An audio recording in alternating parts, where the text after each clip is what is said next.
an unknown man, a cryptic code, and a mystery that baffled investigators for over 70 years. Today, we dive into one of Australia's most enduring cold cases, the story of the Summerton Man. It all started on December 1, 1948. Early that morning, a couple taking a stroll on Somerton Beach in Adelaide, Australia, discovered a lifeless man slumped against the seawall. His legs were crossed, and he looked as though he had simply fallen asleep. But there was something strange about this man. He carried no identification.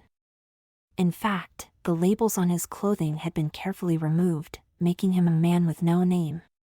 The police searched for clues, but what they found would only deepen the mystery.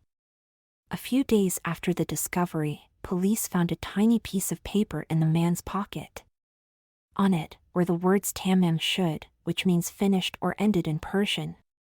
This phrase came from an obscure collection of poetry, the Rubaiyat of Omar Khayyam.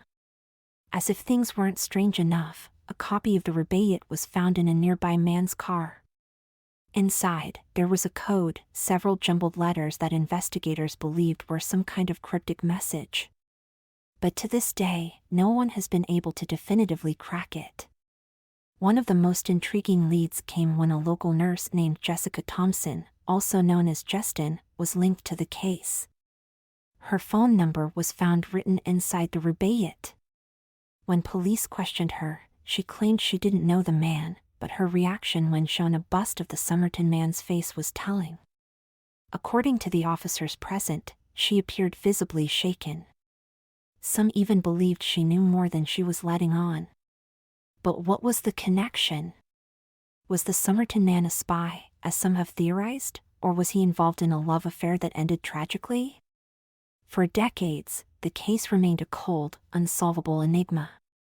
But in 2022, the mystery took a surprising turn when Professor Derek Abbott, a University of Adelaide researcher, worked alongside DNA specialists to dig deeper into the Summerton Man's past.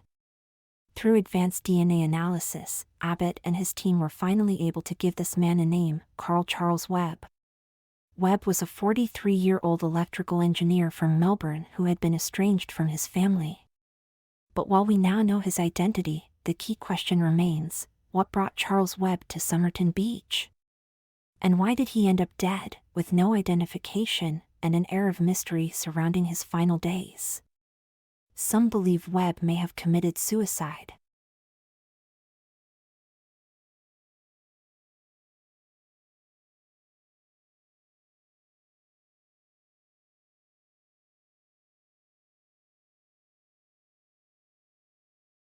The Tamam Shud note, meaning ended, could suggest that he took his own life. Others believe there may still be elements of foul play. What about his strange connection to Jessica Thompson? Was there an unspoken relationship between them, or was she simply a person of interest caught in the wrong place at the wrong time? And what of the mysterious code found in the Rubaiyat? Was it a cryptic farewell note from a man in despair, or does it still hold secrets tied to espionage or other dark dealings during the Cold War? While the identification of the Summerton Man as Charles Webb has brought us one step closer to solving this decades-old mystery, many questions remain unanswered. Was Webb just an ordinary man with an extraordinary end, or is there still more to this story lurking beneath the surface? Only time, and perhaps a few more breakthroughs, will tell us the full truth.